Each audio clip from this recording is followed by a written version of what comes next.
நமச்சிவாயம் நமச்சிவாயம். ஜெய் வராகி. உலகம் முழுவதும் வாழக்கூடிய இந்த நாயடியின் கனவிலும் நினைவிலும் நித்தம் நித்தம் பூஜை செய்யக்கூடிய என்னுடைய உபாசனை தேவதை அன்னை வாராகி அம்பாளுடைய மலரடிகளை பணிந்து, வாராகி டிவி நேயர்கள் அனைவருக்கும் உங்கள் தாம்பரம் வாராகி ஈசனேசன் சுவாமியுடைய நல்லாசிகள், வாழ்த்துக்கள். ஜெய் வாராகி, ஜெய் ஜெய் வராகி. குரு பெயர்ச்சி 2026. ஆதித்யாதி நவகிரகங்களிலே ரொம்ப முக்கியமான ஒரு கிரகம், சுபத்துவமான கிரகம், ஒரு நல்ல பிளானட்டு, எல்லா இடத்திலும் நன்மை செய்யக்கூடியது அப்படின்லாம் கடுகு சிறுத்தாலும் காரம் குறையாதுங்கிற கதையா. எத்தனை கிரகம் கெட்டு போனாலும் குரு ஒருவர் நல்லா இருப்பாரே ஆனால் அந்த ஜாதகரை மிகப்பெரிய கண்டத்திலிருந்து நாளைக்கு மதியானம் 12 மணியோடு அவன் ஆயுள் முடியுதுன்னா கூட குரு பார்ப்பாரே ஆனால் அவனை காப்பாற்ற முடியும். அதனால தான் இன்னும் கூட நம்ம பரிகாரத்தை நம்புகிறோம்.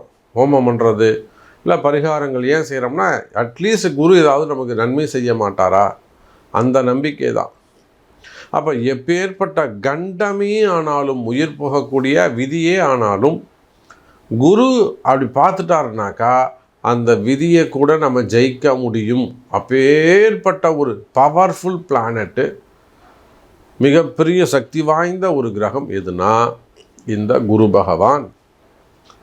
அந்த குரு மே மாதம் 26ஆம் தேதி 26/5/2026 செவ்வாய்க்கிழமை, வைகாசி 12ஆம் தேதி. அப்போ இந்த மே 26ஆம் தேதி செவ்வாய்க்கிழமை அன்னைக்கு குரு பெயர்ச்சி நடைபெறுகிறது. பகல் 11:48 மணிக்கு. பகல் 12 மணிக்கு குரு பெயர்ச்சி. அப்போ என்ன செய்யணுங்க நாம்? சார், முன் எப்போதும் இல்லாத வகையில் இந்த குரு பெயர்ச்சிக்குன்னு ஒரு சிறப்பு உண்டு. அது என்னன்னு கேட்டிங்கன்னா, 12 ஆண்டுகளுக்கு பிறகு இந்த குரு பகவான் உச்சம் பெறுகிறார். எப்பெல்லாம் குரு பகவான் கடகத்துக்கு வராரோ அப்பெல்லாம் உச்சம் பெறுவார். அப்போது 12 ஆண்டுகளுக்கு பிறகு, அப்போ 2014 அப்படி வச்சுப்போம். 2014க்கு பிறகு இப்போ தான் 12 ஆண்டுகள் கழித்து குரு பகவான் உச்சம் பெறுகிறார். இந்த குரு பயிற்சி எல்லாருக்கும் ரொம்ப ரொம்ப முக்கியம். ரொம்ப நாளாக நீங்கள் மனசில் நினச்சிட்டு இருக்கிற விஷயம், ரொம்ப நாளாக நீங்கள் முயற்சி செய்யக்கூடிய விஷயம் எல்லாம் தள்ளி போகுது, தள்ளி போகுது, நடக்க மாட்டேங்குது. எந்த சப்ஜெக்ட் ஆனாலும் சரிதான், எந்த விஷயமானாலும் சரிதான், நீண்ட நாள் முயற்சிகள் வெற்றி பெறும். ஏன்னா இந்த குரு வந்து தான் நடத்தி கொடுக்கணும். குரு என்பது தேவ பிராமணன், தேவர்களுக்கெல்லாம் பிராமணனாக இருக்கக்கூடிய, இங்கே எப்படி நமக்கு இங்கே இருக்கக்கூடிய மனிதர்களுக்கு தேவையானதெல்லாம் ஐயருங்க செஞ்சு வைக்கிறாங்களோ, பூஜை பண்ணி வைக்கிறாங்களோ, அதை போல் தேவர்களுக்கெல்லாம் பூஜை செஞ்சு வைக்கக்கூடிய தேவ குரு, தேவ பிராமணன். அப்பேற்பட்ட அந்த குரு பகவான் கடகராசியில் சந்திரனுடைய வீட்டில் உச்சம் பெறுகிறார். இந்த வருஷம் நம்ம எல்லாருக்கும் சூப்பராக இருக்க போகுது. எல்லா இடத்திலும் வெற்றி, எடுத்த காரியங்களிலெல்லாம் வெற்றி. நீண்ட நாள் தடைப்பட்ட காரியங்கள், நீண்ட நாளாக இழுபறியில் இருக்கக்கூடிய விஷயங்கள் எல்லாம் ஜெயிக்க போகுது. மெயினாக இந்த குரு பெயர்ச்சியால் வெற்றி மேல் வெற்றி கிடைக்கும். நினச்சது நடக்கும். வெற்றி மேல் உச்சம் பெற்ற குரு பகவான் 12 வருஷத்துக்கு பிறகு குரு உச்சம் பெற்று, இந்த உச்சம் பெற்ற இந்த கால சூழ்நிலையில் குரு உச்சம் பெறுகின்ற இந்த நிலையில் குருவுடைய வீட்டில், குருக்கு 9வது வீட்டில் சனி பகவான் அமைந்திருக்கிறார். குரு சனி தொடர்பு எக்கனாமிக்கலாக நல்லா இப்போ ரொம்ப நாடு உலகமும் எப்படி இருக்குது? பொருளாதார யுத்தம் நடைபெறுகிறது. வார்னா ஒரு குண்டு போடுறது மட்டுமல்ல, எக்கனாமிக்கல் வார், எக்கனாமிக்கலாக வார் நடக்குது. எல்லா உலக நாடுகளும் எக்கனாமிக்கலாக டவுன் ஆகி போய் கிடக்குது. காரணம் அந்த செவ்வாய் ராகு சனி 3 காம்பினேஷன் தான். அப்போ உலகமே சரியில்லை. உங்களுக்கு மட்டும் வாழ்க்கை சரியில்லை, ஒரு சாதாரண விவசாயிக்குன்னு இல்லை, ஒரு ஏழை குடும்பத்துக்குன்னு இல்லை, உலக நாடுகளே கஷ்டப்பட்டுக்கிட்டு தான் இருக்குது. ஒவ்வொரு வகையில் வெளியில் சொல்ல மாட்டுறாங்க, அவ்வளோதான், நான் நல்லா இருக்கேன்ற மாதிரி காமிச்சிக்கிறாங்க. வல்லரசு நாடுகள் கூட, ரஷ்யா ஆகட்டும், ஜெர்மன் ஆகட்டும், அமெரிக்கா ஆகட்டும், எல்லோரும் கஷ்டப்படுறாங்க எக்கனாமிக்கலாக. இருக்கவே இருக்குது ஈரான், இஸ்ரேல், அப்புறம் பாகிஸ்தான் போன்ற நாடுகள். இந்தியா மட்டும்தான் ஓரளவுக்கு பரவாயில்லாமல் அந்த சென்ட்ரல் கவர்மெண்ட்டு ஸ்டெடியாக இருக்கிறதுனால, மத்திய அரசு ஸ்ட்ராங்காக இருக்கிறதுனால இந்தியா மட்டும் தப்பிச்சுக்கிச்சு. அப்போது இந்த குரு பயிற்சியால் சாதாரண சுப்பனும் ராமசாமியும் முனுசாமியும் இல்லாமல் யாராக இருந்தாலும் உங்களுடைய பொருளாதாரம் முன்னுக்கு வரப்போகுது. இந்த குரு பயிற்சியால் நீங்கள் எங்கு இருந்தாலும் யாராக இருந்தாலும் உங்களுடைய முயற்சிகள் வெற்றி பெறப்போகுது, ஜெயிக்க போகிறீங்க நீங்கள். அப்போ இதுக்கு நாம் என்ன செய்யணும் அப்படின்னு கேட்டிங்கன்னா, உலகம் முழுவதும் வாழக்கூடிய அன்பு பக்தர்களே, நீங்கள் வேர்ல்டு வைடு எங்கே இருந்தாலும் சரி, இந்த குரு பயிற்சி பரிகார ஹோமம், மாபெரும் குரு பயிற்சி பரிகார ஹோமம் நடக்குது. இந்த ஹோமத்தில் உங்கள் பேராசியை சொல்லி நீங்களும் பார்ட்டிசிபேட் பண்ணணும், பங்கு பெற வேண்டும் என்று சொன்னால் கீழே தெரியக்கூடிய அந்த நம்பருக்கு கால் பண்ணி உங்களுடைய ப்ரேயர்ஸை சொல்லுங்கள். எதுக்காக நீங்கள் அந்த ஹோமத்தில் கலந்துக்கணும், பரிகாரம் பண்ணணுங்கிறத சொல்லி அதற்கான கட்டணத்தை செலுத்தி பரிகாரத்தில் வழிபாடுகள் செய்து வெற்றி பெறுங்கள். வாங்க, ஒவ்வொரு ராசிக்கும் தனித்தனியாக எப்படி இருக்குன்னு பார்க்கலாம். மகர ராசி, அற்புதமான கால நேரம். மகர ராசி என்பர்களே, ராசிக்கு 7ஆம் இடத்துல உச்சம் பெறக்கூடிய குரு பகவான். இல்லை என்ன விஷயம்னு கேட்டிங்கன்னா,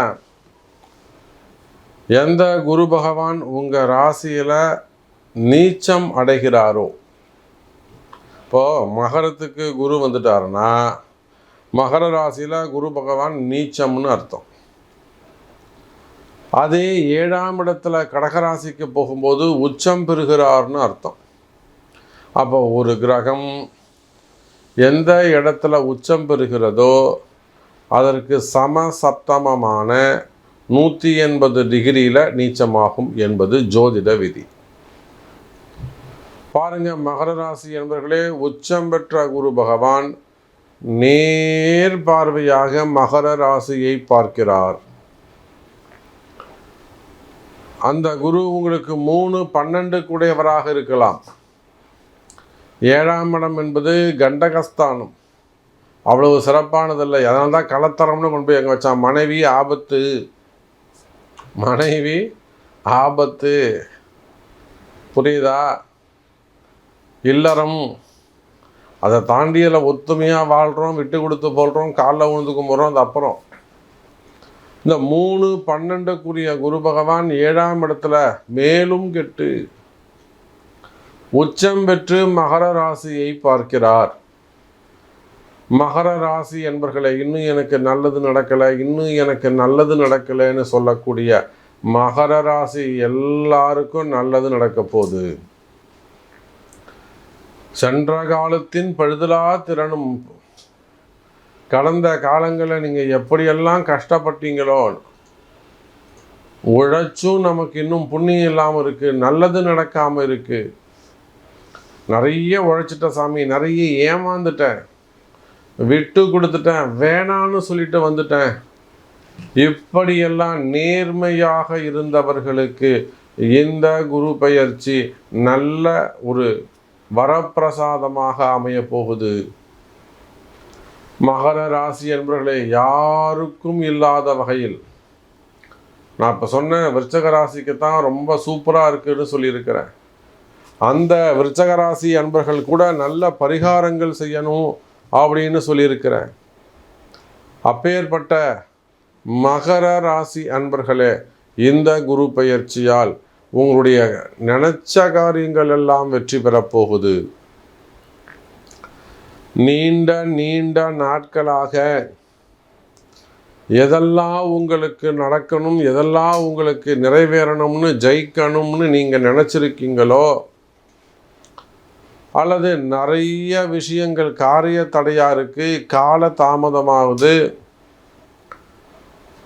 நடக்க வேண்டிய விஷயங்கள் எல்லாம் தள்ளி போகிறது, இதெல்லாம் மிகுந்த மனவேதனையை கொடுத்துருக்கும். காலத்தில் ஒரு விஷயம் நடக்க வேண்டியது நடக்காமல் தள்ளி தள்ளி போகுதுன்னா அது மிகப்பெரிய மன கஷ்டத்தை கொடுத்துருக்கோம், மன வேதனையை கொடுத்துருக்கோம், மன கசப்பை கொடுத்துருக்கோம், ஒரு விரக்தியான சூழ்நிலையை கொடுத்துருக்கோம், மனசில் ஒரு குழப்பம், டிப்ரெஷன், மனசில் ஒரு பயம், தேவையில்லாமல் எதிர்காலத்தை பற்றிய பயங்கள் ஏற்பட்டிருக்கும். அப்போ இப்படியெல்லாம் ஒரு குழப்பமான சூழ்நிலையில் இருக்கக்கூடிய மகர ராசி அன்பர்களே, நீங்கள் யாராக இருந்தாலும் சரிதான், மகர ராசி அன்பர்களே, இந்த குரு பெயர்ச்சி உங்களுக்கு கை கொடுக்கும். நின்று பேசும் கிரவுண்டில் நீங்கள் நின்று ஸ்டேபிளாக நின்று அடிக்கலாம், சிக்ஸாக அடிக்கலாம், சதம் அடிக்கலாம், 100 அடிக்கலாம். அந்த அளவுக்கு இந்த குரு பெயர்ச்சி உங்களுக்கு நன்மையை செய்கிறது. நிச்சயமாக பரிகாரங்கள் கை கொடுக்கும். நீங்கள் நினச்சது நிறைவேறணும்னு சொன்னாக்கா, எனக்கு வேலை கிடைக்கணும், வேலை மாறணும், அல்லது எனக்கு டிரான்ஸ்ஃபர்ஸ் வேணும், அல்லது எனக்கு வெளிநாடு போகணும், விசா ரினிவல் ஆகணும், பிஆர் கிடைக்கணும், கம்பெனியில் ரினிவல் கிடைக்கணும், கான்ட்ராக்ட் ரினிவல் ஆகணும், அல்லது பிஸ்னஸ் நல்ல முறையில் நடக்கணும், கடன் சுமைகள் அடையணும், ஹெல்த்து நல்லா இருக்கணும், பிள்ளைங்க நல்லா இருக்கணும், பசங்களுக்கு நல்லது நடக்கணும், குடும்பம் சிறப்பாக மகிழ்ச்சியாக இருக்கணும், வறுமை நீங்கணும், வருமானம் வரணும், தொழில் அமையணும், உத்தியோகம் கிடைக்கணும். உங்கள் பிரார்த்தனை எதுவாக இருந்தாலும், திருமணம் நடக்கணும், குழந்தை பிறக்கணும், கல்யாணம் ஆகணும், உங்கள் பிரார்த்தனைகள் என்னவாக இருந்தாலும், கம்பெனியாக இருக்கலாம், நிறுவனங்களாக இருக்கலாம், இந்த குரு பெயர்ச்சியால் நீங்கள் நினச்சது நடக்க போகுது. மகர ராசி அன்பர்களே, பரிகாரங்கள் கை கொடுக்கும். ஒரு முறை சிறப்பான முறையில், நான் இப்போ தான் அந்த விருச்சிக ராசிக்கு என்ன சொன்னோன்னு அதை அப்படியே உங்களுக்கு சொல்கிறேன். தசாம்ச ஹோமங்கள் செய்வீர்களே ஆனால், அல்லது வழிபாடுகள் பரிகாரங்கள் செய்வீர்களே ஆனால், உங்கள் கஷ்டங்கள் எல்லாம் விலகி, குடும்ப கஷ்டமாக இருக்கலாம், தொழில் கஷ்டமாக இருக்கலாம், கடன் சுமைகளாக இருக்கலாம், கடன் பிரச்சனைகளாக இருக்கலாம், எந்த மாதிரியான ஆயுள் பாவங்களாக இருக்கலாம், ஆரோக்கியமாக இருக்கலாம், பரிகாரங்கள் கை கொடுக்கும். கவலை வேண்டாம். ஜெயிக்கக்கூடிய இடத்தில் மகர ராசி.